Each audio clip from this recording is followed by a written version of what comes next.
Llamamos esto de tertulia nocturna por dos razones. Primero, porque es una tertulia donde uno puede hablar, compartir un montón de situaciones y cosas que son libres, que uno puede decir lo que uno piensa con total libertad.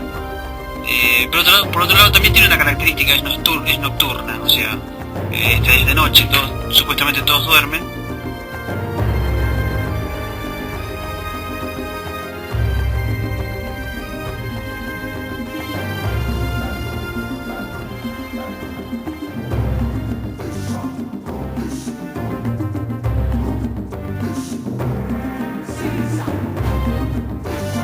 La vigencia para la historia de estos tres enormes pensadores que prácticamente se basan sobre una postura que es que la experiencia es la que puede darnos la posibilidad de conocer.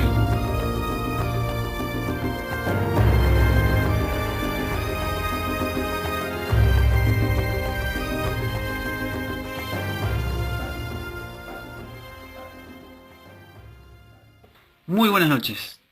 Buenas noches, querido, estimado amigo Mario. Hemos vuelto a la tertulia después de tanto tiempo. Tal cual. Así que bueno, para mí es una grata satisfacción poder estar de nuevo. Así que bueno, vamos a comenzar un poco en esta noche con un tema que habíamos dejado por el video anterior, Sí. que tenía que ver con la filosofía occidental. Es un término que yo no entiendo, pero bueno, trataré de sacar de mi visión la niebla que tengo en este momento, pero bueno, vamos a ver qué podemos hacer. Llamamos esto de tertulia nocturna por dos razones. Primero, porque es una tertulia donde uno puede hablar, compartir un montón de situaciones y cosas que son libres, que uno puede decir lo que uno piensa con total libertad. Por otro lado también tiene una característica, es nocturna, o sea, esta es de noche, supuestamente todos duermen. Donde todos descansan, nosotros tenemos los ojos abiertos. Exactamente. Estamos en un día paradójico, 26 de diciembre del año 2014. Exactamente. Ya ahí cayéndonos al precipicio del año. Así que bueno, Manuel, es un gusto para mí estar en este tiempo acá y bueno, vamos a ver qué sale hoy. Sí, totalmente. La verdad que es una gran alegría, Mario, sobre todas las cosas, por este tipo de encuentro que lo que nos permiten es pensarnos desde lugares impensados, que es Claro. mirando la historicidad de la filosofía y haciendo una cronología de cómo fue aconteciendo el pensamiento y cómo nos atravesó y cómo nosotros podemos o no llegar a salir de todo ese entramado, ¿no? Y hoy, como somos generosos, tenemos un combo. Ajá. 3 por 1. 3 por 1, no va a quedar ninguno, decía un amigo mío. Bueno, pero hoy tenemos 3 por 1. Sí. Habías propuesto vos tocar tres personas que para mí son nuevas, aunque he leído algo, pero que no los había ubicado en la cronología. Claro. Y me pareció interesante, más que nada lo que me llamó a la curiosidad fue el tema de la filosofía occidental. Exacto. Un término nuevo para mí, pero bueno, en definitiva quiero tratar de entender, y leyendo y releyendo algunas cosas uno va encontrando algunas razones, ¿no? Así que bueno, dejo el micrófono para que hagas tu planteo por ahí, pero yo quiero simplemente por ahí recordar o traer a la mesa los tres hombres que vamos a tocar y después, bueno, harás tu ponencia, por así decirlo. A ver, corregime, Manuel. John Locke, ¿puede ser? John Locke es Sí. uno, David Hume es el otro. y Francis Bacon, ¿puede Francis ser? Bacon, sí señor. Sí, exactamente. Estos tres que acabo de entender, yo te voy a mencionar la efeméride de cada uno. Dale, A ver qué te porque parece. es una buena forma de empezar, reconocer Sí. su historia. Sí, totalmente. Vamos a comenzar, no sé cuál de ellos, pero me gustaría arrancar de forma cronológica. Dale. Así que si de forma cronológica tengo que ir principalmente a Francis Bacon, Sí. o Bacon, sí, como Sí, suena. Bacon. Bacon porque termina Estamos- con N. Sí. Francis Bacon nació el 22 de enero de 1561 y muere el 9 de abril de 1626 en Inglaterra. Exacto. Y bueno, fue filósofo, fue, bueno, también según lo que tengo acá en Wikipedia, fue canciller de Inglaterra. Y un dato no menor, que hoy seguramente lo vamos a tocar mucho, que fue considerado uno de los padres del empirismo, Exacto. y ha escrito, por lo que veo, varios libros, muchísimos libros, o ensayos, por así decirlo, y muy aristotélico el hombre, Claro. por lo que estoy mirando y lo que estoy leyendo aquí. Así que realmente llama mucho la atención su nacimiento, en 1561, o sea, en plena reforma, y muere ya casi en el auge de la contrarreforma, que es en el año 1626. A los 65 años murió, muy joven el hombre. Joven, ¿no? Sí, Digamos, sí, para esa época tal vez era una obviedad que alguien pasara a los sí. 65 años y falleciera, pero Y, para y- nuestro y- tiempo es joven. sí, muere de neumonía. Mm, Y bueno, fue filósofo, político, abogado y escritor. ¿eh? Su cónyuge fue Annie Bacon. Así que los que quieren investigar sobre Francis Bacon, un resumen de este hombre, pueden ir a Wikipedia y ahí encontrarlo. Vamos con el otro, con el que le sigue, según lo que tengo aquí, eh, nació el 29 de agosto de 1632 y muere en octubre del 1704. Fue pensador inglés considerado el padre del empirismo y del liberalismo moderno. claro. ¿eh? Ahí hay un doble sentido de Exactamente, consideración hacia... sí, exactamente. Así que no arroja mucho más datos.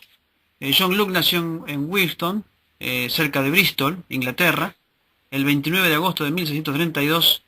Se educó en Westminster, que es poca cosa, no es poca cosa, No es poca cosa. la Universidad de Westminster School, que es que es una de las universidades más importantes de Inglaterra. Yo diría casi la meca del calvinismo moderno, por así decirlo, ¿no? Exacto. En 1658 se convirtió en tutor y profesor de griego y retórica, y más tarde volvió a Oxford y estudió medicina. Esta gente se iba por las tangentes, siempre, siempre se iba a los Sí, extremos. tomaban el pensamiento como un proceso de Sí, vida, sí, ¿no? sí, sí, sí, sí. Así que bueno, John Locke también que tiene esta impronta del empirismo y agregado al liberalismo, ¿no? Tal Y cual. David Hume nace el 7 de mayo de 1711 y muere el 25 de agosto de 1776. Fue filósofo, economista, sociólogo e historiador escocés. Eso también le da Sí, tal una cual. gran impronta, lo cual el hecho de que es inglés no es puramente, es escocés, no puramente inglés, ¿no? Y constituye una de las figuras más importantes de la filosofía occidental y de la ilustración escocesa. Bueno, es considerado también incluso como un naturalista, ¿eh? Mm, Y un empírico influenciado por John Locke, el que acabamos de leer exactamente. anteriormente. Así que bueno, estamos entre el 1500, entre el 1600 y entre el 1700, donde hay una especie de cronología Claro. de estos Sí, personajes sí. que son David Hume, Francis Bacon y John Locke. Bien, Manuel, a ver, ubicame en tiempo y lugar. Eh, Podríamos decir que podríamos titular esto Tres hombres, 300 años, ¿no? sí, Porque en algún punto hay como una especie de... Esta cronología lo que marca de sobremanera es son 300 años de un periodo tumultuoso, podríamos decir, de mm, lo que es de lo que vendría a ser el contexto histórico en el cual se prefijó, se prediseñó, se desarrolló desde prácticamente el reciente encuentro de culturas, choque de culturas y posteriormente colonización y colonización de América, hasta todo lo que Europa necesitó para sostenerse, que fue precisamente América, ¿no? Entonces, mm, en ese proceso precisamente se da la vigencia para la historia de estos tres enormes pensadores que prácticamente se basan sobre una postura que es que la experiencia es la que puede darnos la posibilidad de conocer, ¿no? Entonces, El tema es que cada uno fue marcando por sobre todas las cosas qué cosas de la experiencia, ¿no? Vos recién decías, leías la síntesis particularmente de Luke, ¿no? Y de Hume. Uno y el otro están emparentados por la cronología como se nos enseña, precisamente porque ellos, aparte de ser no solamente filósofos, sino de alguna manera pensadores políticos, ¿no? Porque los tipos planteaban por sobre todas las cosas una forma una forma de que el ser humano se relaciona entre sí, ¿no? Entonces, su predecesor, digamos, en esa línea de pensamiento fue específicamente el propio pensador que dijo, primero pienso, luego existo, ¿no? Exactamente. El tema es que esta experiencia que plantea nada más y nada menos que occidental y de algún modo que va a prefijar el sentido de lo que va a ser considerar al ser humano como centro de todo pensamiento, ¿no? Como centro de la posibilidad de ser, como un ente imprescindible para que se desarrolle la humanidad.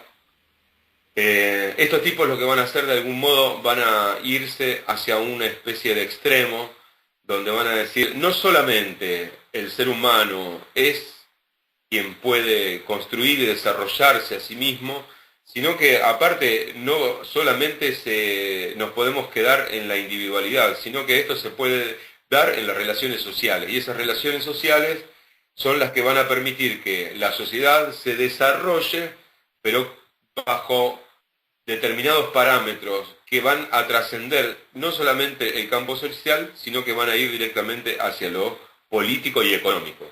Entonces, esto de centrarse en la experiencia no era azaroso, ni era una mera casualidad. El empirismo lo que va a hacer y va a permitir es pensar un universo fundamentalmente atravesado por el antropocentrismo. Y ese antropocentrismo va a ser el que va a corroer sistemáticamente y paulatinamente las bases del cristianismo, ¿no? Y el cristianismo católico en particular, y luego el protestante también. Tendríamos que siempre pensar un poquito en los que nos están escuchando. Que la idea de antropocentrismo es la idea de que el hombre como centro de todas las cosas. Exactamente, está muy bien tu aclaración. El antropocentrismo es eso, sí. Porque a veces esos términos a veces se confunden para el que escucha y bueno, y eso es muy importante recalcarlo. Por ahí estamos tocando términos que son difíciles de comprender, como por ejemplo el término empirismo. ¿Qué es el empirismo? Es el común denominador de estos tres. La empiria, ¿no? Es la experiencia. Ahí no hay mayor cosa que dilucidar. Todo lo que tenga que ver con la empiria tiene que ver con la experiencia. Y la experiencia en sí, la experiencia vivida, la experiencia corpórea, la experiencia física, no la experiencia metafísica. Es decir, la experiencia propiamente dicha, es decir, el hacer, el experimentar, la prueba y error es experiencia. Claro. Por eso digo prueba y error, lo cito porque tiene que ver con esto de desde dónde se para el empirismo, porque después este empirismo que plantean estos autores va a estar como metodología atravesando los métodos que van a superar el cartesianismo. Claro. Descartes era de quien estábamos hablando hace un rato, ¿no? Cuando dijimos pienso, luego existo, estamos hablando de Descartes. Sí, debemos aclarar también que le dedicamos todo un tema en el video anterior. Sí, tal cual. Es decir, quien quiera por lo menos tener una revisión breve sobre Descartes, va a tener que ver la tertulia anterior. Sí, la número 5, esta es la número 6. Exacto. Esta es la número 6. Por ahí el empirismo, el empirismo tiene esa impronta de el origen del conocimiento, me parece a mí. Sí. Es decir, de repente en el tiempo anterior Descartes dice que el conocimiento se obtiene mediante la razón, mediante la racionalidad o el uso del ejercicio de pensar. Centrado en el sujeto. Exactamente. Me da la idea de que el empirista o el que tiene esa concepción empírica dice que el conocimiento se obtiene mediante la experiencia. Sí, exactamente. Y es ahí, en cierto modo, es lo que estamos hablando de John Locke, por ahí, ¿no? Claro, la diferencia entre estos pensadores que tienen una continuidad en su corriente filosófica o de pensamiento, es que ellos van a, de alguna manera, eh, van a ir un poco en contra de esa ambigüedad que plantea, este, que, Descartes. que planteó Descartes, que es esto del pienso luego existo. Ellos van a decir que la existencia en sí misma solamente se da a partir de la experiencia, digamos. La posibilidad de pensar para Locke, para Bacon o Bacon, para Bacon o para Hume, es específicamente la constatación de que uno está. Mm. Si bien, me olvidé el nombre, Sí, bueno, pero lo plantea, si bien a quien consideramos como el padre que se detienen Locke y Hume, básicamente, sino lo que ellos van a decir, el hombre no puede hacer otra cosa que no sea pensar, digamos, es inevitable pensar. Ahora, el tema es qué hace con ese pensamiento y hacia dónde lo dirige. claro, claro, claro. Por allí mi gran amigo Kant, Sí, en un momento él hace un planteo, no sé si creo que Kant, cuando él habla del ser, sí, él dice, por ejemplo, que un ser, un ser como un bebé, por ejemplo, es un ser pero no tiene existencia. claro, Entonces, ¿cómo? ¿Es como un bebé? ¿Un bebé es un ser? Sí. sí, ¿Tiene existencia? No. no, Pero sí está. Claro, está, claro, pero no tiene, o sea, no tiene vivencia, es una cosa claro. bastante... Porque el eh, tema de la experiencia va a atravesar incluso lo que hoy consideramos como derechos humanos. claro, claro, Este dato que vos te estás dando no es menor. Pensar, por ejemplo, si uno piensa en la palabra experiencia, la pregunta es, ¿quién puede hacer experiencia? Y si nos sí, detenemos en este dato importante que vos decís, que plantea Kant, un bebé puede hacer experiencia, es consciente de esa experiencia, puede claro, apropiarse de esa experiencia y después realizar una reflexión acerca de ella, no. Por lo tanto, el bebé no es sujeto de derecho, por sí. ejemplo, ¿no? De ahí viene el término de la tabula rasa, la famosa tabula. Claro, es decir, no tiene experiencia y por lo tanto no tiene Claro. conocimiento. Y al no tener conocimiento, entonces todo lo que esta cultura occidental, nacida entre Grecia y Roma, va a entender como experiencia a partir de Locke, de Hume y de Bacon, va a decir, bueno, señores, la experiencia solamente se da a partir de un momento de la vida del ser humano. El problema es que después esto también, este empirismo, como hablamos fuera de la grabación, el empirismo no es solamente la reflexión a partir del imperio de la razón, que luego con mucha tranquilidad va a desarrollar Kant, sino es que el empirismo se va a detener en la experiencia en sí, en la experiencia del sujeto, pero en la experiencia descarnada, es decir, en la experiencia Mm. emocional.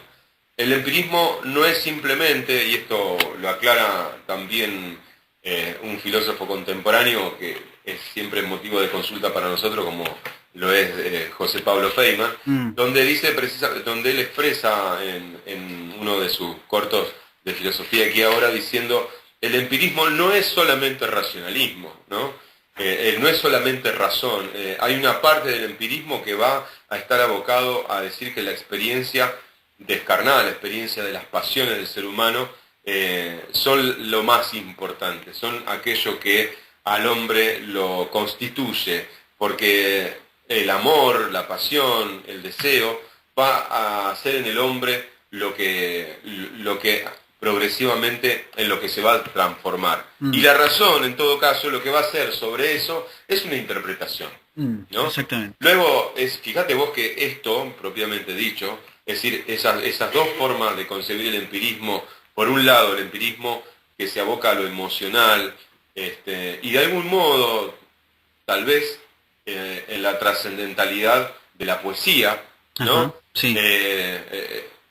Va a considerar que la poesía es algo que al ser humano lo hace trascender, ese empirismo, va a haber otro empirismo que va a decir que todo eso no le sirve y que lo que importa en todo caso son los procesos de razonamiento y la forma de poder explicar el mundo. Bien, esos dos empirismos van a atravesar el resto de las corrientes que vengan después, Por eso, por ejemplo, tenemos por un lado el existencialismo, posteriormente el idealismo, y que el idealismo ya venía Sí, hacia adelante, ¿no? sí, Pero sí. hay algo que hay que aclarar antes de seguir adelante. Es una cosa sumamente importante. Esto no nace específicamente en Europa. Es decir, este modo de pensar la existencia y al hombre no nace ni es novedoso para la historia del pensamiento universal en absoluto.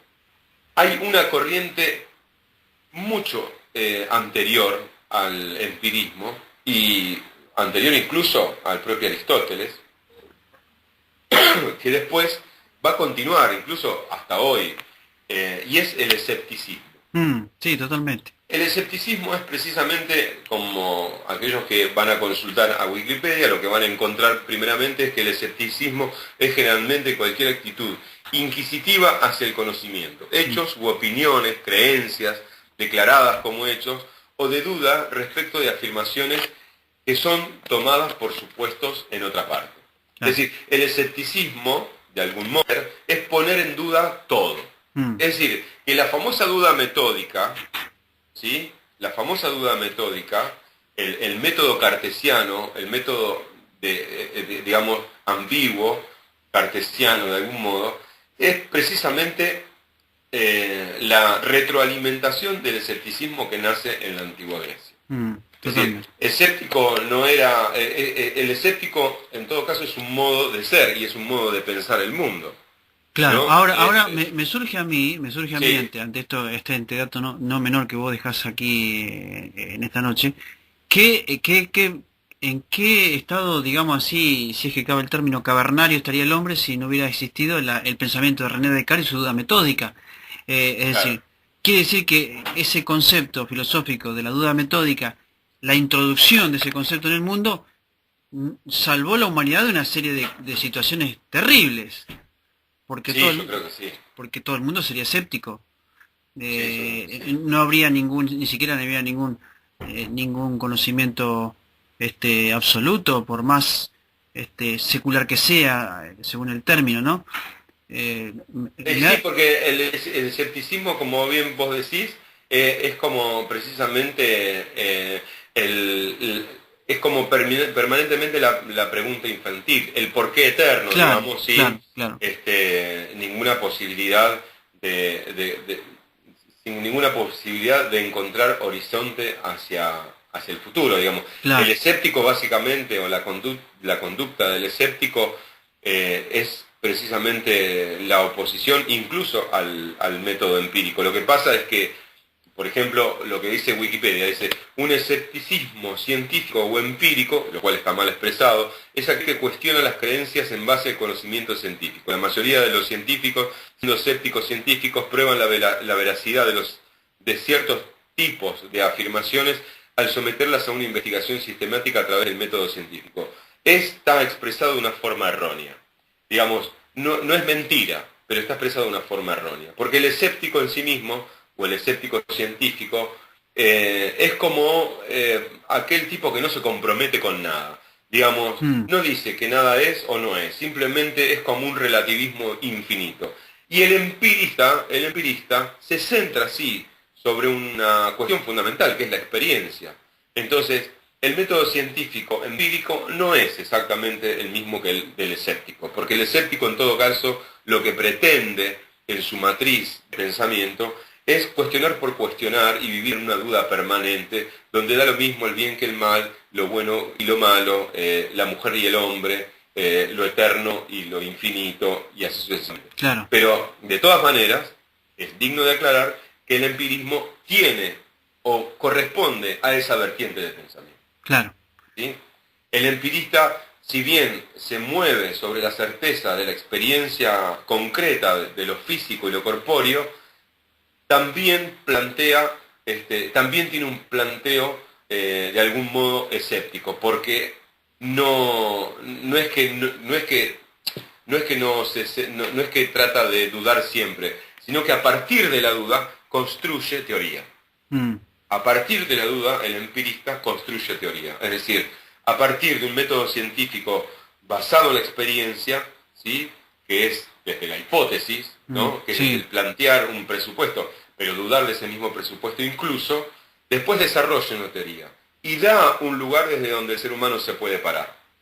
¿Sí? Ahora, eso no es escepticismo, eso es un empirismo científico basado en una metodología. En todo caso, el escepticismo lo que viene es a dudar incluso de aquello que es comprobable, Claro. aún desde la experiencia. Sí, y yo la verdad que hay cosas que por ahí hemos dejado un poquito de lado, eh, que es obviamente el ejercicio mismo del pensamiento relacionado con cada cosa en su lugar, es decir, por ejemplo, poner la experiencia en su lugar, poner el pensamiento en su lugar, el pensamiento propio, es decir, las convicciones que uno va adquiriendo a medida que va creciendo, que va desarrollándose, que va tratando de ampliar los horizontes del pensamiento de uno. Creo que es cuando uno tiene que poner las cosas en su debido lugar. Y cuando uno pone las cosas en su debido lugar, tanto la duda, por un lugar, es parte de esa... en cierto modo también la experiencia que uno ha adquirido también Claro. pone cada cosa en su lugar. Es decir, ¿por qué? Porque la experiencia me sirve como diciendo, no, ya me equivoqué esta vez, no quiero equivocarme de vuelta, entonces Claro. voy a agarrar por este otro camino. Claro, claro. Estoy hablando de esta manera para que los que nos escuchan puedan llegar a entender. No, y uno, Entonces, es decir, dudar no está mal, esa o sea, sería. claro, yo creo que en definitiva uno hace ejercicio de la duda constantemente, Sí, tal cual. uno hace ejercicio de recurrir a la experiencia para tomar decisiones y para no volver a ahondar por el mismo camino. Entonces me da la idea de que hay ciertas cosas que son, digamos así, lógicas y naturales en nosotros, y lo que cuando vos hablabas hoy, por ejemplo, de este escepticismo que ha estado siempre en el hombre, yo me viene a la mente lo que se llama el concepto teleológico.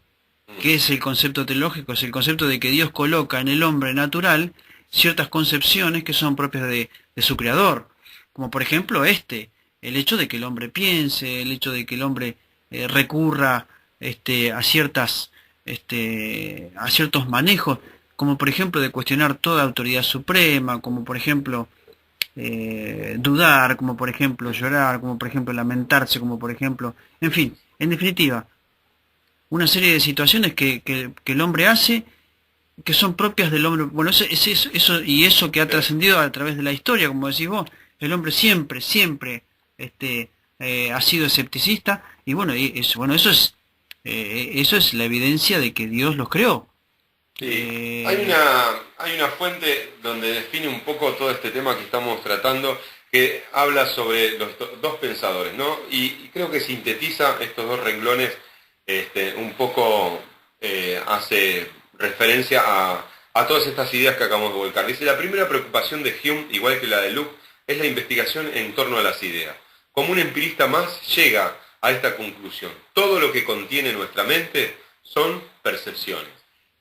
Y estas dos palabras, mente y percepción, son los que van a atravesar incluso al psicoanálisis también. Claro, claro. Esto que vos decís específicamente sobre que el hombre a lo largo de la historia ha sido básicamente un escéptico, porque si no hubiera dudado de lo que veía y creó en la antigüedad o en la protohistoria los dioses, ¿no? Como dicen los historiadores, cuando el hombre no le encontraba respuesta al rayo le ponía un nombre y lo llamaba de una determinada manera, como para solucionar esa angustia existencial, ¿no? Esto de poner en aquello que podía ser cotidiano un nombre sagrado. Sí, totalmente.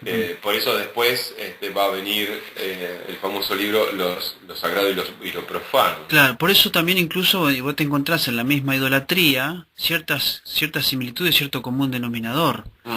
¿Por qué? Porque eso sale del propio hombre mismo. Sí. Bien, vamos a hacer una vuelta de página. Vamos a hacer una vuelta de página porque me parece que estamos volando muy alto y me preocupa siempre el que me escucha y el que te escucha.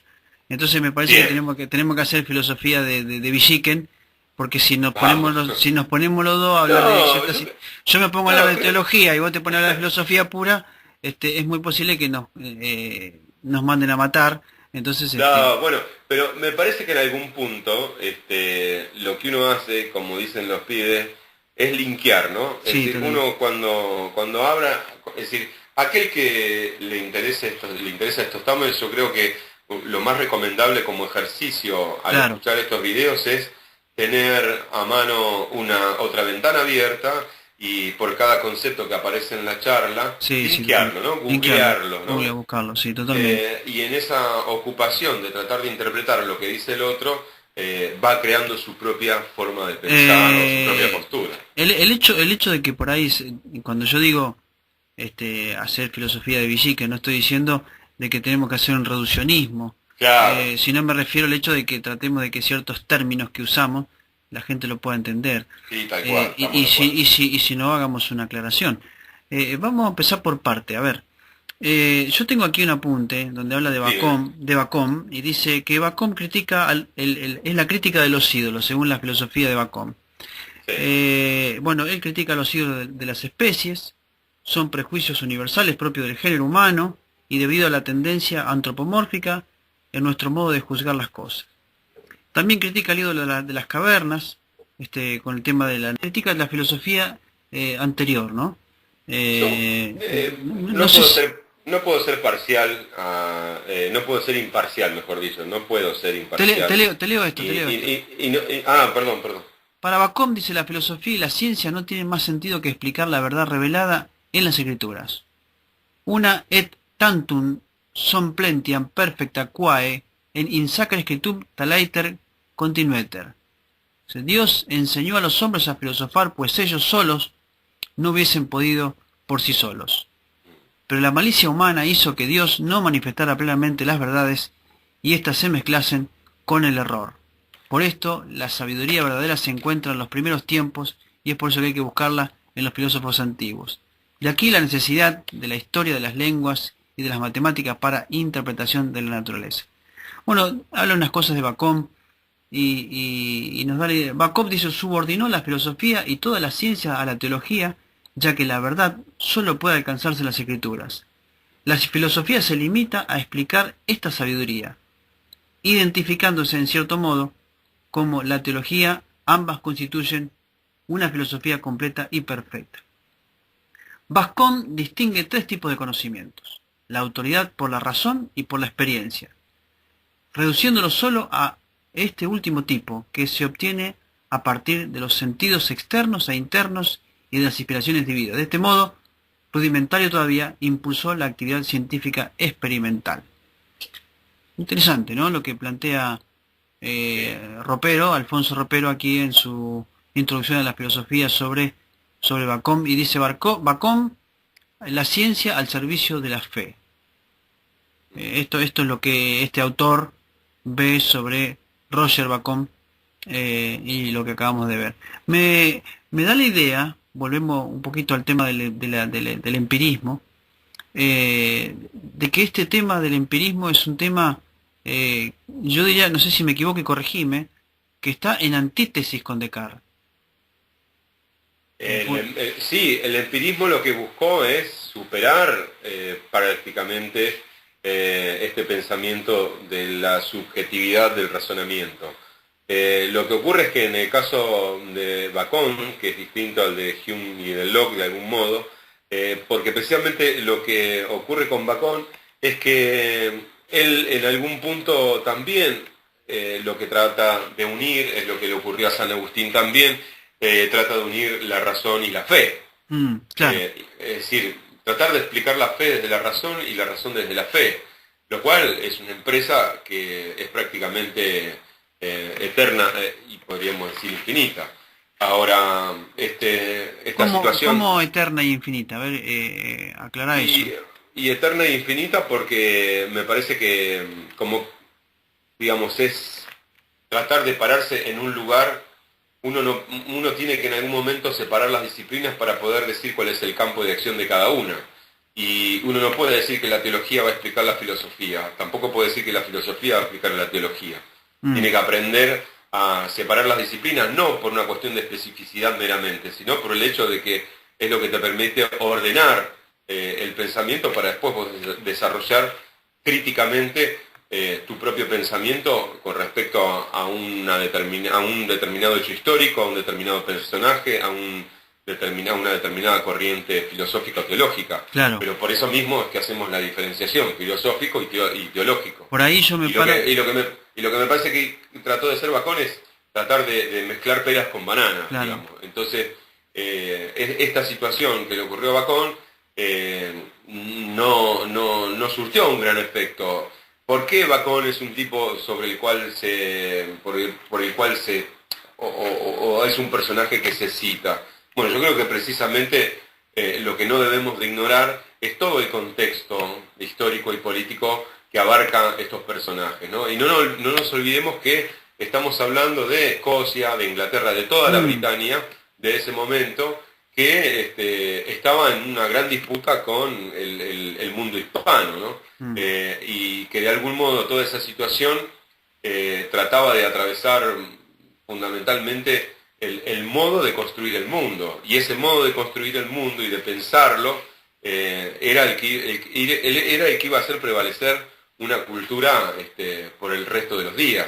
Entonces, cuando uno piensa de que, por ejemplo, ignorar que el liberalismo es un modo, una forma de pensar el mundo desde lo económico. Claro. Y ese modo económico fue el que dio o sentó las bases para lo que hoy conocemos como capitalismo. Claro. Entonces, Locke, Hume, básicamente son de algún modo los iniciadores de un modo de hacer y de distribuir las riquezas. Y si bien uno puede llegar a pensar que contemporáneo con ellos también aparece entre medio Rousseau o Robespierre, al mismo tiempo tenemos que darnos cuenta de que este pensamiento anglosajón es el que luego se va a trasladar a este mal llamado nuevo continente. Y esos pensamientos que eran de carácter filosófico también tenían una impronta política y por sobre todas las cosas económica, ¿no? Sí, yo noto que por las fechas en las cuales está Bacon, Hume y Locke, los noto como, primero en un auge, digamos así, en la época de oro de Inglaterra y de Escocia. ¿Por qué? Porque era la primera vez que se habían separado de Roma. No cabe la menor duda que Inglaterra fue uno de los primeros países que supo posicionarse y que supo, digamos así, aprovechar el tema de la reforma para ponerse a un costado. O sea, la reforma a Inglaterra le vino de 10, como anillo al dedo, decir, esta es la nuestra, nos sacamos de encima el Vaticano y somos nosotros una vez por todas. Claro. Entonces por ahí me da esa idea de que la época de oro de Inglaterra, del pensamiento, me parece que fue esta.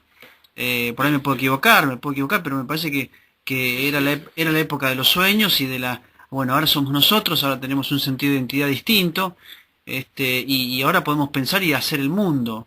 Y creo que para ese tiempo ya Inglaterra tenía experiencias y fracasos, y de eso no cabe la menor duda. El gran fracaso inglés, que creo yo que destruyó en cierto modo también la teología, fueron los celtas. Los celtas fueron un oscurantismo, un ocultismo terrible, espantoso, que creció y se manifestó solamente en la isla de Bretaña, y de eso no cabe la menor duda. Ahora sin duda alguna me parece a mí que me llama mucho la atención Bacon, porque por ejemplo vos decías recién que no se puede mezclar la filosofía con la teología, ¿no? No es que no se puede mezclar, sino que no pueden ser una misma y las dos al mismo tiempo. El tema por ahí de ese lado es que desde mi óptica, la teología no está para explicar la filosofía. La teología está para revelar todo lo que es Dios, su voluntad, su programa y su persona. Claro. Y la función que debe cumplir la Iglesia en el mundo y la forma en que deben vivir los creyentes. Porque tampoco hagamos de la teología algo que es netamente científico, aunque en cierto modo tiene contenidos técnicos muy profundos. Sin embargo, la teología también es algo que puede usar un profesor de universidad, de la más alta universidad de filosofía del mundo, y puede usarla y puede enseñarla y puede transmitirla, pero también la puede pensar un niño. Entonces, si le ponemos a la teología algo que ella no debe tener, obviamente que no se puede mezclar. tal cual. Me hace pensar en el hecho de que en un momento de la historia, y no sé dónde se separó, pero en un momento de la historia que se decía que la teología era la madre de las ciencias y la filosofía era su dama de compañía.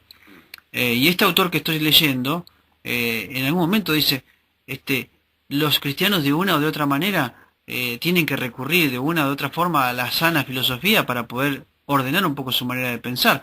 Quiere decir entonces que la filosofía tiene algunos contenidos que son sumamente importantes Son para propios. tener, claro, para tener un pensamiento ordenado, para tener un pensamiento lógico, para tener un pensamiento, si es que cabe el término, porque también ciertas cosas que mencionamos no son tan malas, como por ejemplo ser estructurado, no está mal. Lo que la filosofía permite es aprender a pensar. Entonces, por ejemplo, vos mencionaste la lógica y si uno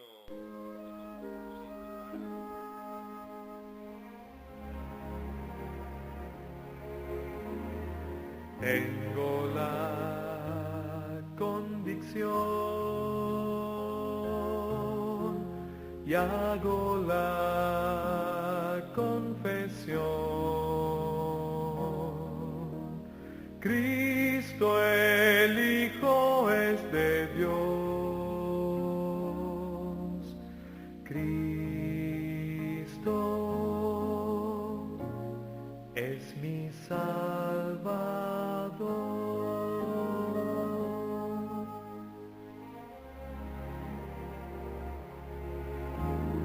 Tengo la convicción y hago la confesión. Cristo el Hijo es de Dios. Cristo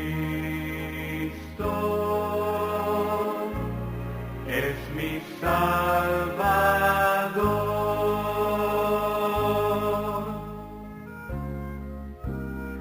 Tengo la convicción y hago la confesión. Cristo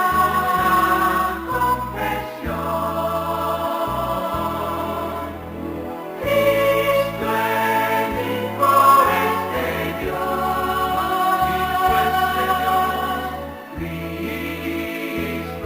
Cristo es mi Salvador.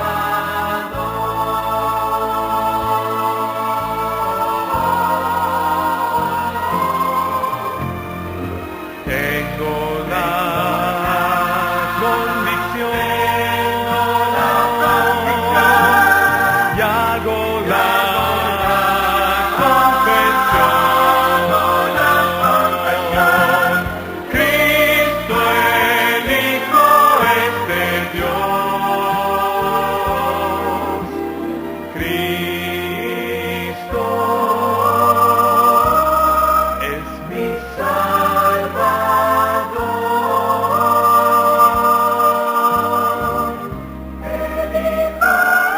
El Hijo es de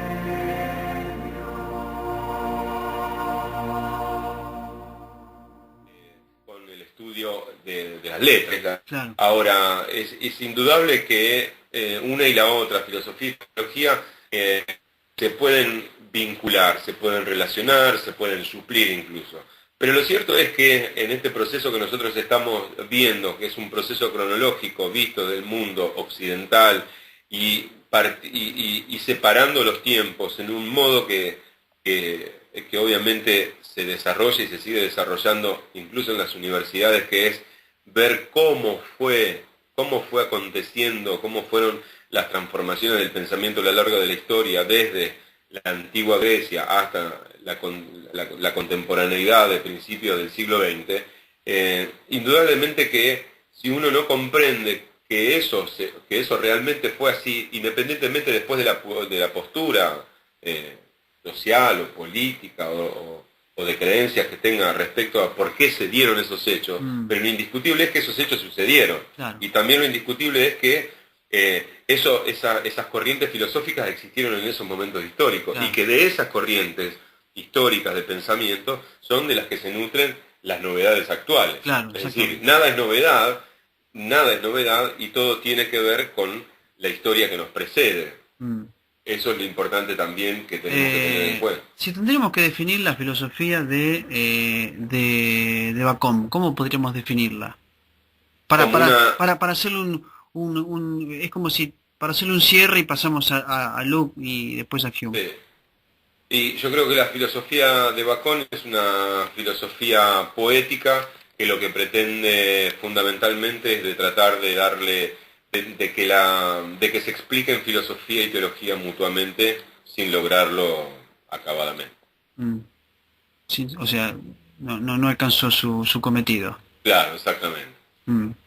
Su Sí, gran, sí. su gran error, bueno, aquí Wikipedia cita de que habla sobre una crítica al aristotelismo.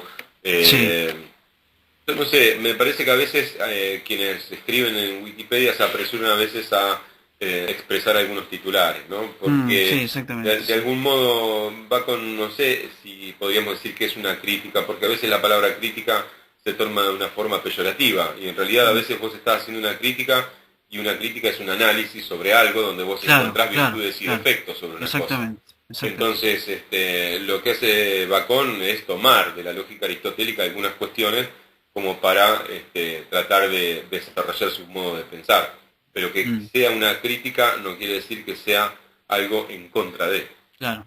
Sí, por eso, porque incluso hay una contradicción, porque el más arriba habla de que él se nutre de la filosofía aristotélica. Exactamente. Entonces, sí, me Exactamente. parece una contradicción. Sí, sí, totalmente. Porque si su Totalmente. reverencia por Aristóteles, de quien a pesar de todo no parecía tener excesivo conocimiento, bueno, es una Claro, cosa. claro. Entonces, eh, ¿lo conocía o no lo conocía? claro, claro. Así que bueno, Bacon nos deja mucho que desear, pero bueno, Creo lo que es deja, un gran intento, que el resto no hizo. En eso claro. es novedoso. Sí, sí, totalmente, sí. Dicho sea de paso, creo que es el reducto, o digamos así, lo que queda de la escolástica, estos tres hombres, ¿no? Sí, Eh, son escolásticos son 100%. escolásticos, sí, son Sí, sí, escolásticos, sí. entonces, obviamente Son herederos eso, de la escolástica, claro. por eso las discusiones que ellos plantean son Si no, eternas. si no tuvieran nunca esa reverencia sagrada a la teología, Claro, no sé, no tendría contraste eso, ¿no? no existe Eh, empirismo si no hubiera existido la escolástica, No, podríamos decir. totalmente, sí, totalmente. Estoy totalmente de acuerdo con ese sentido. Lo que pasa es que muchas veces, cuando se toma el tema del empirismo, se lo toca desde el lado muy naturalista, como que fue alguien, un filósofo que apareció y dijo, bueno, señores, ahora la experiencia tiene más autoridad que el pensamiento, y lo digo yo, y yo no creo en Dios, y no creo en la teología, y no creo en la Claro, Biblia. claro, Y no, claro. y no, y no es así, no es así, no es así. Yo creo que generalmente lo que confundimos es, una cosa es tomar postura y otra cosa es convertirse en un fanático. Claro, son dos cosas. Tomar una postura, tomar un posicionamiento frente a un pensamiento, yo creo que es algo incluso sano. Sí. Ahora, de ahí para plantearse como desde un lugar fanático, donde esta es mi verdad y es la única, me parece Mm. que eso es lo que le hace daño al ser humano. Y lo que pasa es que también el fanatismo esconde en su seno, en su núcleo, en su esencia, una profunda ignorancia. Una profunda Sí, sí, ignorancia. seguramente. Sí, ¿Eh? seguramente. Para hacer una síntesis tendríamos que plantear el vínculo entre Luke y Hume. A ver, contame eso entonces.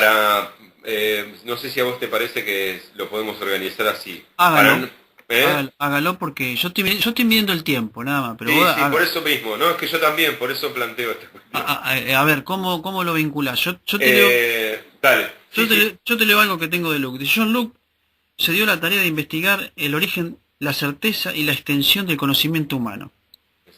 Él asumía que si podía describir en qué consiste el conocimiento y cómo se obtiene, él podría determinar los límites del conocimiento y decidir qué constituye certidumbre intelectual.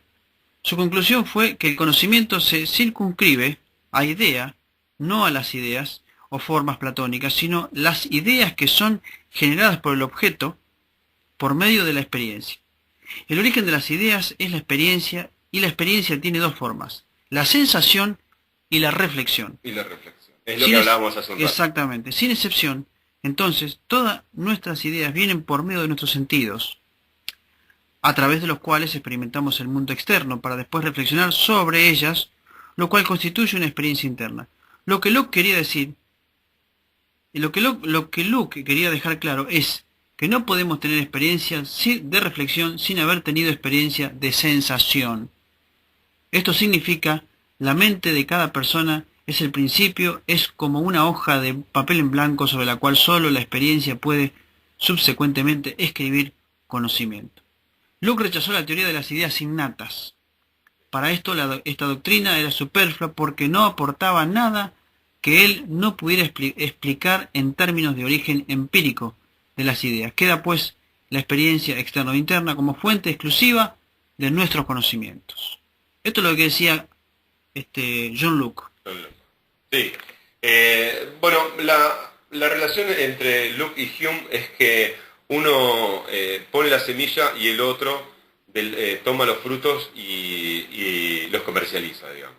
Es decir, lo que hace Locke es plantear específicamente la preponderancia de la experiencia, esto de lo empírico, la empiria, es decir, de que solo a partir de la experiencia uno puede construir y desarrollarse, y que esa experiencia es lo que nutre todas las condiciones que puedan llegar a aparecer en la vida del ser humano, y que solo a partir y con la asistencia de la razón puede incrementar, acrecentar, desarrollar conocimiento.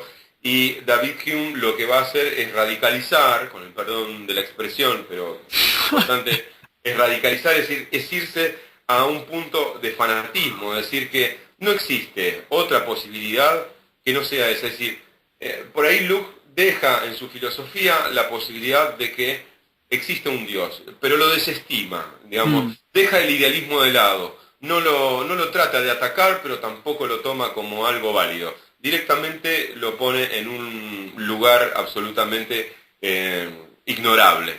Y Hume va a atacar de algún modo al idealismo y va a atacar específicamente a lo trascendental. No hay nada trascendente, todo es experiencia, todo es finito, y en algún modo podríamos decir que Hume, a diferencia de Locke, lo que va a hacer es sentar las bases para el materialismo dialéctico. Claro. Esa es la relación entre Locke y Hume, que uno plantea como una especie de naturalismo, si se quiere, en el sentido de que el ser humano no se sirve de la naturaleza, sino que es parte de la naturaleza y que la interpreta, y que es el único que la interpreta. Es un juego bastante perverso, podríamos decir, porque al final o sos parte o no sos parte, y si sos parte, ¿cómo la interpretás? Digamos, o sos o no sos parte de la naturaleza, que es un tema dificilísimo de tratar y de plantear, de si el hombre pertenece o no a la naturaleza, o si se sirve de la naturaleza, ¿no? Como ser creado o como existente. Sí, pero bueno, tendríamos que definir primero qué es naturaleza, para después definir qué cosa cumple una cosa con la otra. Claro, exactamente. ¿Cuál es la misión de cada cosa, ¿no? Claro, obviamente que la naturaleza es todo aquello creado por Dios, que cumple ciertas leyes que Él estipuló, pero por otro lado también el hombre está creado aparte de la naturaleza. Pero a su vez también es dialéctica la cosa, porque ¿por qué? Porque Dios, para crear al hombre, se sirve de la naturaleza. ¿De dónde lo forma? Del polvo de la tierra. Claro, ahí entra la paradoja existencial. Claro, o sea, bien, perfecto. Es decir, el hombre acá Dios, ¿cuál es la materia prima? ¿Cuál es la materia prima que Dios usa para crear al hombre? La tierra.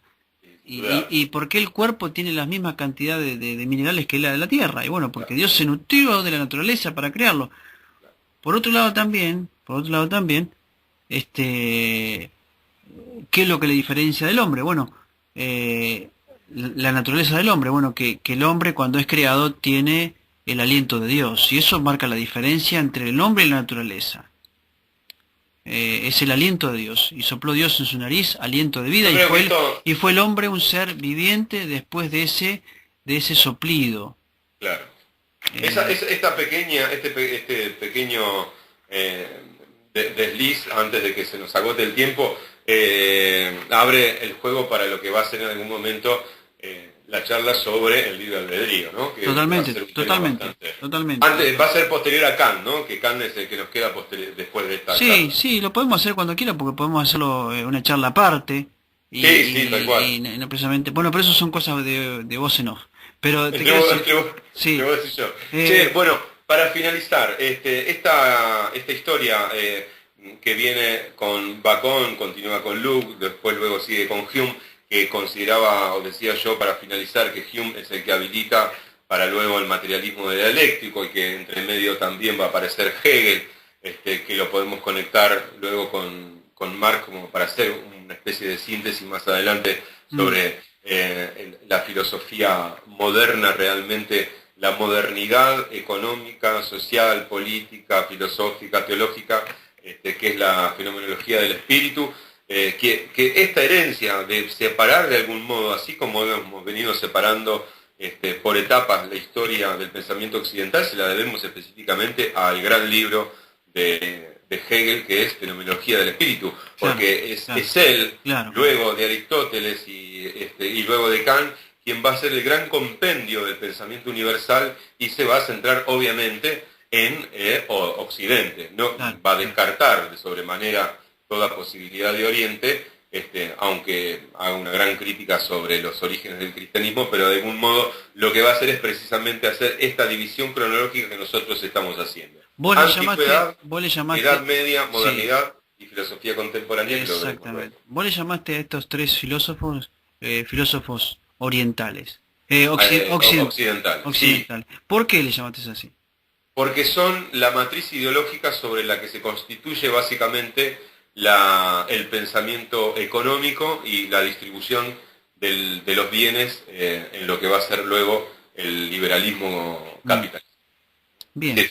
Van a ser quienes van a sentar las bases para que el capitalismo se constituya como orden mundial. Bien, hagamos un juego de palabras. A ver, ¿cómo podrías definir con una palabra a Bacon? Un gran intuitivo. Bien. ¿A Luke? Como un gran naturalista. ¿Y a Hume? Como un gran materialista. Así. Digamos que vamos en degradé, ¿no? Es como un color que se va despintando a lo largo de la historia. Aguantame que voy a vomitar y vengo, para. Por sobre todas las cosas anglosajones, ¿no? Es decir, primero Sí, nosotros, después nosotros y por último nosotros. América no existía para eso. Claro, pero se servían de América. Sí, sí, totalmente, totalmente. Hay una cosa que a mí me llama mucho la atención, y ahí es un poco la ponencia mía que yo quería un poco también dejar, era el hecho de que de la misma manera que esta gente dejó la impronta del empirismo y la experiencia y la relación de la experiencia con el conocimiento, y en cierto modo también una especie de desviación, ¿no? Porque en definitiva cuando uno se desvía de un pensamiento y lleva una línea de pensamiento, una concepción al extremo, termina indudablemente siendo y valga la redundancia, un extremista, ¿no? Un absolutista, irracional. Y en el caso de esta gente, me parece que con respecto al empirismo, bueno, creo que fueron extremadamente extremistas, más allá del juego de palabras, ¿no? Sin embargo, en la historia del protestantismo, como también venimos diciendo que hay ciertas cosas lógicas, y no sabemos por qué, pero sale del hombre sin que haya un común denominador entre ellos, dentro del plano evangélico, así como por ejemplo la experiencia se puso en el lado filosófico, la experiencia se puso sobre la razón, o se le intentó poner sobre la razón, dentro del lado evangélico, dentro del lado protestantismo, se intentó poner la experiencia por sobre la verdad revelada. Y qué buen paralelismo. Y este concepto se le llama empirismo, pietismo. Pietismo. ¿Por qué?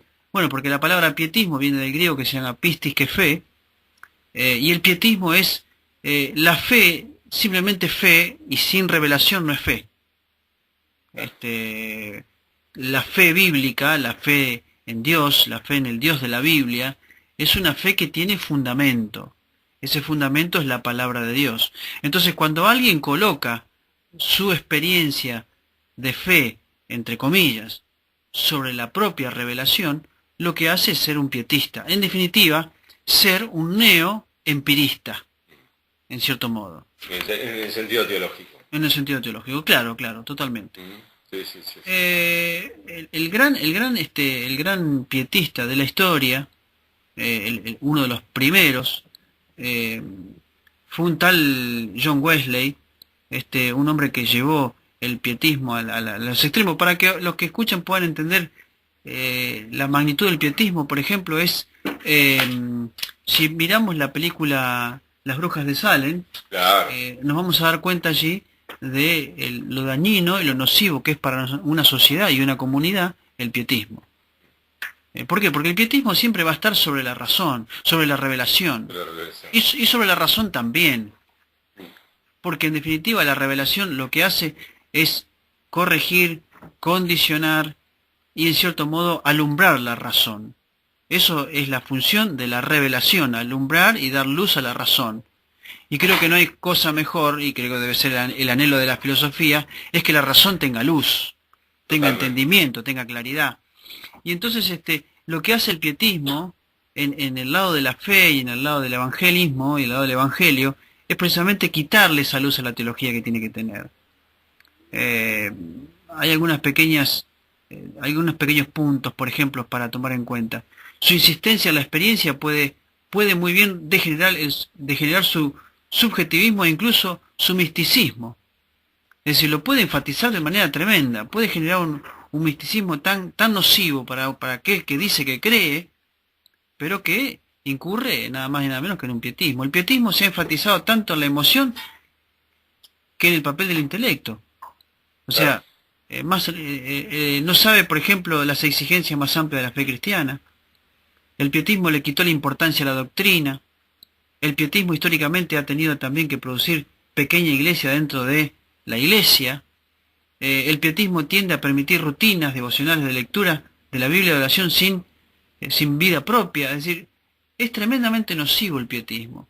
Y es prácticamente, yo diría, digno de una charla, porque tiene su historia aún en Heidegger, en Kierkegaard, en toda esta gente que hemos venido hablando más de una vez, Sí. pero que ellos no son los culpables. No, pero sino que ciertos teólogos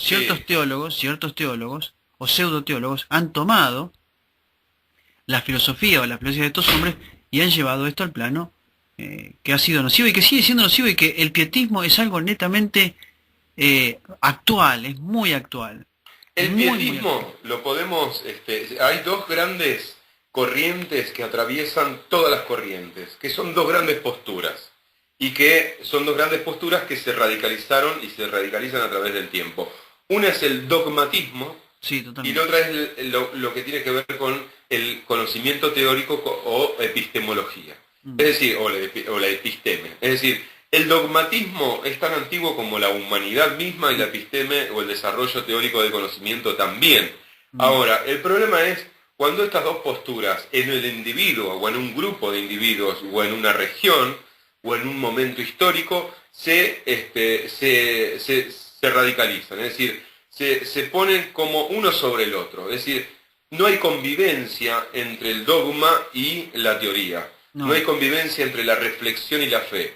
El problema es que a lo largo de la historia, lo que le ha pasado particularmente a otra, se han tratado de sobreponer entre sí. Uno de los grandes males que en el sentido político se le suele acusar al populismo, por ejemplo, es que es extremadamente dogmático, o también otra acepción de lo dogmático es aquello que tiene que ver con lo pragmático, que está vinculado con el empirismo, que es la experiencia misma. Ahora, lo que también hay que decir que el populismo también ha dado sobradas muestras de que hay una especie de necesidad también de ir hacia la teoría, porque es la teoría la que sostiene muchas veces el dogma. Ahora, el problema es cuando uno y otro, es como lo hablábamos hoy entre filosofía y teología. Conviven, se relacionan, se vinculan, pero no podemos poner específicamente una sobre la otra o tratando una de entender a la otra todo el tiempo. Se pueden vincular y se pueden asistir, se pueden relacionar y se pueden, cooperar entre sí, pero cada una es una cosa distinta. Ahora, el problema es cuando un ser humano, un grupo de personas, un grupo étnico, o un momento histórico a nivel mundial se radicaliza y se centra pura y exclusivamente en lo dogmático, o se centra pura y exclusivamente en lo específicamente racional, ¿no? El Sí, famoso totalmente. imperio de la No, fe. no, no. Totalmente. Yo creo que una de las características propias de la fe y de aquellos que viven la fe es que, por ejemplo, nunca, nunca, nunca, en primer lugar, aquellos que entienden la fe por la fe misma desde la palabra de Dios, nunca se sobreponen a la revelación misma. Al contrario, es una constante dependencia de la revelación y de la verdad de Dios constante. Por otro lado también, una de las características propias del empirista y del empírico y del evangélico empírico es precisamente que se sobrepone sobre el otro.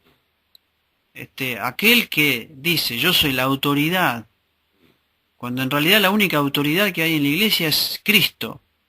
De ahí para abajo todos los hombres, de ahí de Cristo para Servidores. abajo, son simplemente servidores y siervos, nada más. Y hoy se le ha dado a la palabra siervo una relevancia distorsionada, Totalmente. como que aquel que dice es el siervo de Dios tiene autoridad. O sea, la única autoridad que hay en la Bueno, ahí iglesia. la culpa la tiene es la- Hegel, Bueno, yo estoy más que nada haciendo énfasis, Ah, una perdón, crítica perdón. al evangelismo contemporáneo, Sí, sí, sí. al No, lo evangélico que ocurre es contemporáneo. que en algún momento Hegel escribe la ética del amo y el esclavo, Claro, y en exacto. algunos momentos la teología lo tomó como la ética del siervo y el esclavo. Y la Sí, sí, idea sí. de No, no, siervo pasó a tener una constitución peyorativa hacia aquel que desarrolla la actividad práctica o produce directamente. Por eso es que claro. luego el marxismo va a tomar estas ideas hegelianas Mm. y las va a llevar a la idea de que el marxismo no Marx en sí mismo, sino el comunismo y todo lo que tuvo que ver con esa No, dictadura. no, no. Pero Yo, la idea es que a partir de cuando se toma la idea de siervo como algo malo o algo peyorativo o algo que se tiene que menoscabar. Bueno, a partir de estas ideas hegelianas que se cuelan,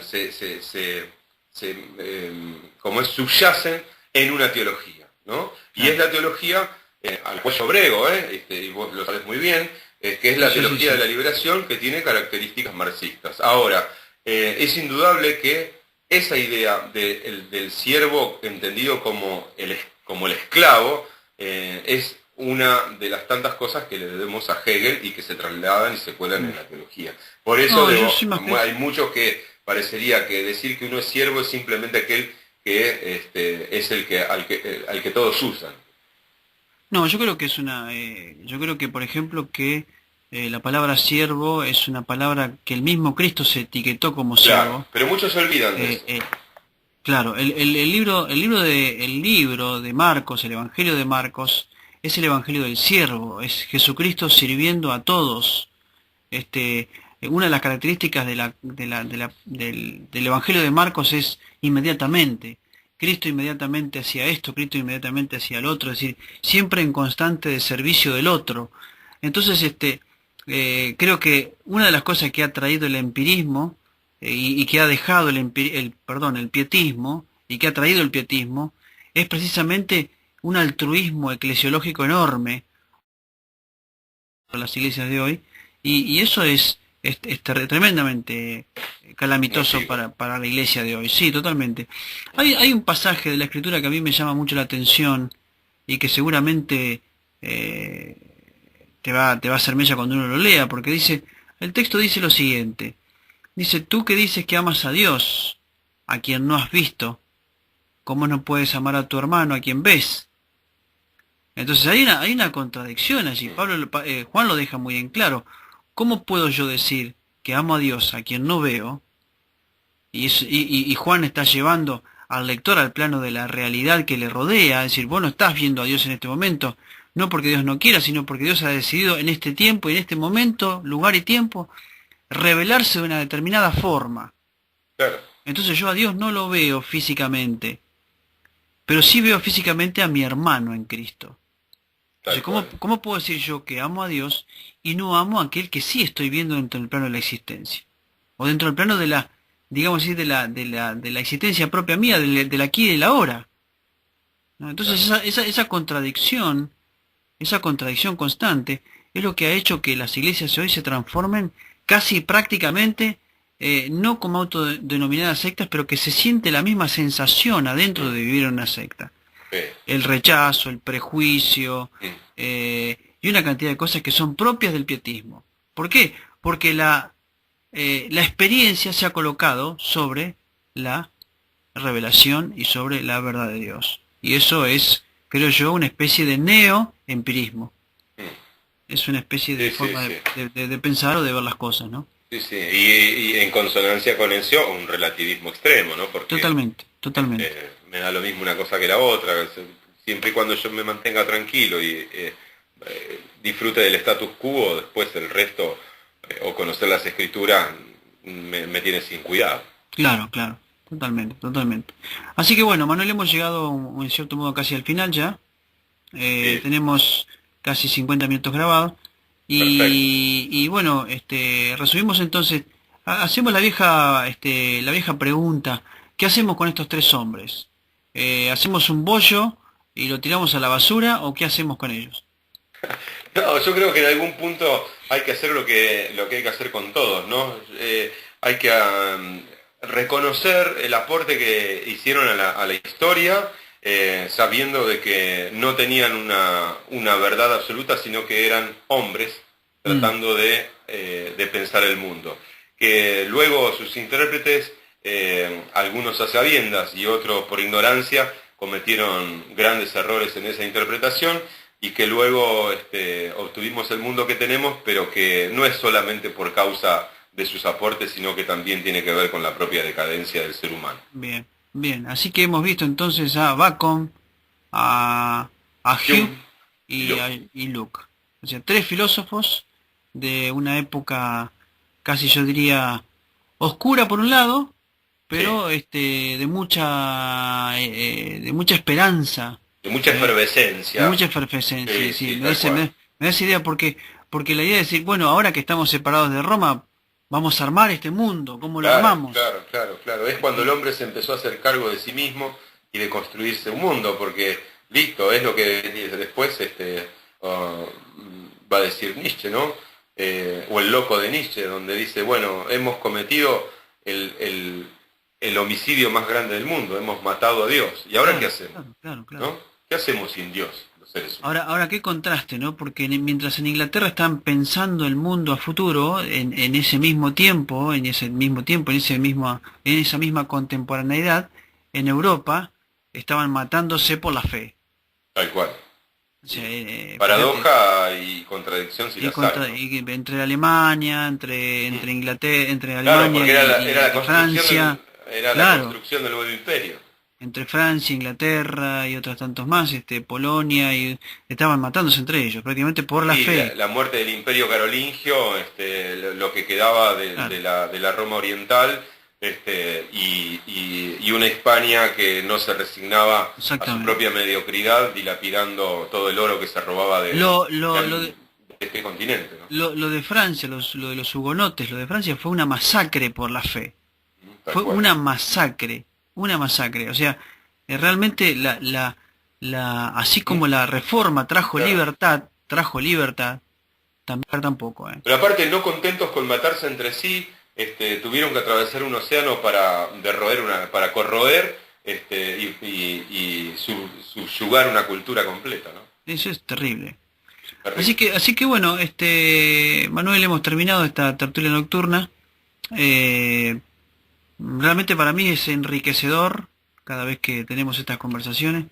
Este, Me permite pensar y repensar una serie de conceptos, revisar una serie de conceptos también, pero me parece que no cabe la menor duda que es peligrosísimo tomar la fe como desde el desenfoque de la revelación, como en su momento lo hizo Bacón, como Claro. también peligrosísimo desacreditar la revelación como lo hizo David Hume, como Hume, Claro, y, exacto. y me parece peligroso. Sí. Y bueno, es peligroso cuando se construye una sociedad así. Bueno, creo que hoy tenemos eso, ¿no? Una Sí, yo creo sociedad, que has hecho una buena síntesis de ese proceso, ¿no? De Luke y Hume, y Bacon, es eso, es precisamente cómo, qué rol estratégico ocupó la interpretación de las escrituras en el pensamiento claro, anglosajón de esa época. claro, claro, claro. Es fundamental lo que acabas de decir. Por, La interpretación de las Sagradas Escrituras trasladada al lenguaje de la filosofía o el pensar filosófico es estratégico para el mundo que va a venir después de ellos tres. sí, sí, sí. Bueno, no te olvides nunca que las mayores misiones argentinas que vinieron aquí, a Argentina, los misioneros más importantes son de Inglaterra. Claro, Los hermanos libres son originarios de Inglaterra. claro. O sea, del Bueno, 1800 y 1700. Así que imagínate que no es poca cosa lo que estamos hablando. sí, sí, sí. Bueno, y la historia, bueno, viene a dar un poco una lección, ¿no? Sí, totalmente, totalmente. Particularmente con los hermanos libres. Sí, sí, mayormente mi enojo con ellos, ¿no? Mi enojo y mi indignación con ellos, una indignación fundamentada, teológicamente fundamentada. Eh, Sí, sí, no, sí. no estoy enojado con los hermanos libres de España, al contrario. Son, en cierto modo, héroes en algunos momentos, pero Sí, convengamos que ellos están y han vivido contextos históricos sí, muy distintos, ¿no? pero con los hermanos libres de Argentina, tenemos algo personal.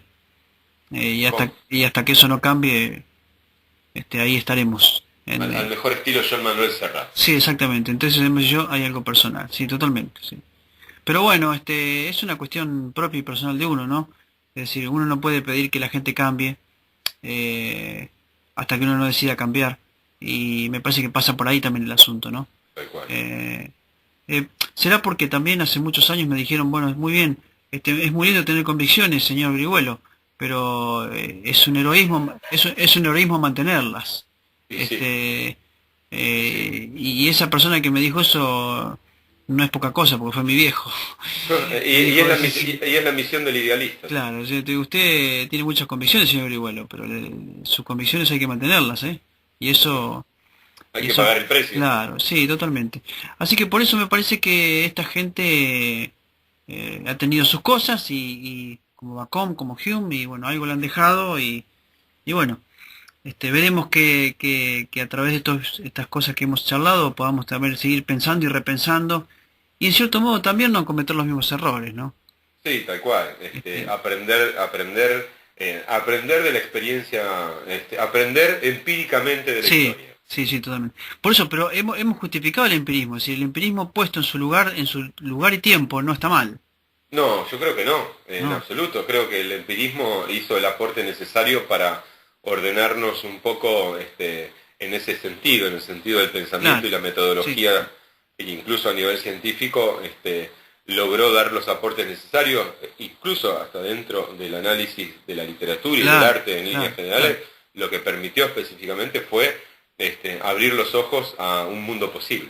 Fíjate vos, ¿no? Estoy pensando ahora mientras vos estás hablando, de que, por ejemplo, yo creo que el empirismo no ha tenido la insolencia que sí tuvo el pietismo. El pietismo se levanta con insolencia frente a la revelación y Claro, se coloca sobre ella. claro. Y eso sí, El empirismo no. el empirismo no, no. El empirismo No, se coloca en su lugar de manera elegante, diferenciándose de la razón, exacto. pero también sometiendo y con mucha elegancia, Sí. y con mucho, Con una sutileza de salón. exactamente, sí. Me Con una parece, sutileza de salón. el pietismo no, el pietismo se levanta como insolente, Claro, claro. y eso, Es la peor versión de lo popular, digamos. totalmente, totalmente. Bueno, Manuel, a ver, ¿qué nos queda para la próxima charla? Ya que aquel que nos escucha ya... Y la próxima nos vamos a meter con el amigo siempre bien recordado Immanuel Kant. Qué bueno, mi ¿Eh? amigo. Oh, ¿Te sí, no, parece? pero sí, por eso tengo mucho para hablar, muchísimo. Muy amigo tuyo y muy Sí, enamorado conmigo. por una cuestión de piel, digo yo, ¿no? Sí, yo diría. Sí, sí, sí. Claro, no, Vamos a hablar de la razón y del racismo, que son las dos palabras que empiezan con R. No, tiene otras cosas que son muy lindas también, no. Eh, Eh, pero bueno, indudablemente Immanuel Kant va a ser quien va a continuar y va a ajustar como como los tres grandes referentes de Occidente después de Platón. Viene Aristóteles, viene eh, Descartes y luego Kant y después Hegel, Nietzsche y Heidegger, ¿no? Creo que mm. son los cinco grandes Ahora, filósofos. bien, vamos a ver qué le preguntamos sacando, qué sacamos de Kant, para ver qué podemos charlar de este tema con él y ver qué nos dice él sobre la La teología. ética, la teología, desde la teología le podemos preguntar qué es la moral y qué es la ética, Bueno, ahí ¿no? ya tenemos otro, La eso teología, tenemos, ¿no? Y desde lo social y político le podemos preguntar qué es el ser humano. claro. Bueno, podríamos arrancar por ahí para ver qué podemos salir después. Dale. Bueno, no cabe la menor duda que esperemos que todos aquellos que nos escuchan, estas charlas les sea de enriquecimiento, como lo es para nosotros. Trataremos de que a través de las conversaciones que tengamos siguientes a estas podamos mejorarlas, enriquecerlas. Por ahí tenemos que corregir un poquito nuestro dialecto, porque a veces usamos un dialecto que por ahí la gente no puede entender, pero siempre, Vos lo decís muy bien, es un dialecto. pero siempre nuestra intención es buscar el enriquecimiento, ¿no? O sea, Sí, sí, y no, el aporte, el aporte. no nos ponemos como maestro de nada ni de No, para nadie. nada, para nada. Creo que esto es una charla de amigos, Sí, sí. donde creo que pocos amigos tienen este privilegio. Y invitamos a aquellos que también que quieran sumarse, que las puertas están abiertas para aprenderse la charla mediante Skype. Este, Que pero aceptan críticas, diría. obviamente también, no, sí, la idea es poder mejorar y poder también hacer un poco de aporte a aquellos que tienen una particularidad, me parece a mí, que tienen gusto de aprender, de abrir la cabeza y de no bajo ningún punto de vista traicionar los principios fundamentales de la fe. Tal cual. Y esto me parece que es lo más importante. Y que no se queden con nada de lo que decimos No, por en supuesto. estos aportes como verdades absolutas, que No, no. son simplemente, como vos decís, charla de amigos que se enriquecen mutuamente y que expresan a través de la nueva tecnología algo simplemente como una colaboración para aquellos que les interesan estos temas. Eso, obviamente. Bueno, nos encontramos en la próxima entonces. Así ha de ser, querido amigo. Exactamente. Entonces tenemos esta ya la sexta tertulia y El la sexto próxima, empírico. exactamente, y la próxima será la séptima. Así que Exactamente. Dios mediante nos encontramos en la próxima, ya creo, si Dios así lo permite, en el 2015. 2015, Dios mediante. Exactamente. Bueno, Que- si no nos vemos, feliz año para todos y esperemos que el próximo año sea también tan grato, tan edificante, tan enriquecedor como lo fue para mí este año, Manuel, junto con vos. La verdad que Este, no, yo creo que el vínculo que se ha dado a través de esta parte, ¿no? Porque tenemos el vínculo afectivo sí, nosotros, pero totalmente, tenemos sí. la parte intelectual que ha aportado mucho lo afectivo. Nuestra intelectualidad mediana, pequeña, Sí, sutil, insignificante. insignificante intelectualidad, nos ha enriquecido mucho en el campo afectivo. Se ha dado al revés, ha Sí. invertido los roles y no sé, creo a mí y a vos, pero desde mi persona lo que digo es que a mí me ha hecho muchísimo, muchísimo bien. Para mí ha sido muy constructivo conmigo mismo, en muchos aspectos. Este año he tenido cosas feas, pero ha dado muchísimo y me ha dado una dignidad personal muy amplia. Así que también te agradezco mucho y bueno, y esperemos que esto no termine. No, no, que no se Bueno, corte como dicen los pibes. exactamente. ¿Por qué? Porque bueno, enriquece no solamente a mí, sino a vos también y a todos. Sí, tal cual, tal Nos cual. De eso se encontramos, trata. sí, nos encontramos en la próxima, estimado, qué sé yo cómo decirle, veedor, escuchante, no sé cómo decirle, Al mismo tiempo. pero le invitamos a escuchar esto y enriquecerse un poco. Que Dios le bendiga y bueno, Manuel, nos encontramos en la próxima.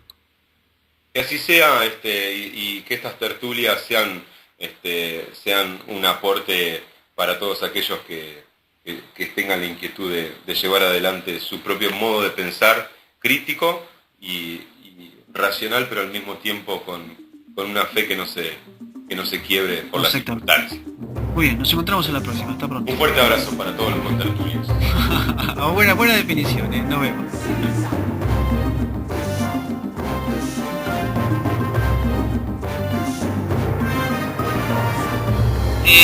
Llamamos esto de tertulia nocturna por dos razones. Primero, porque es una tertulia donde uno puede hablar, compartir un montón de situaciones y cosas que son libres, que uno puede decir lo que uno piensa con total libertad. Por otro lado también tiene una característica, es nocturna, o sea, esta es de noche, supuestamente todos duermen.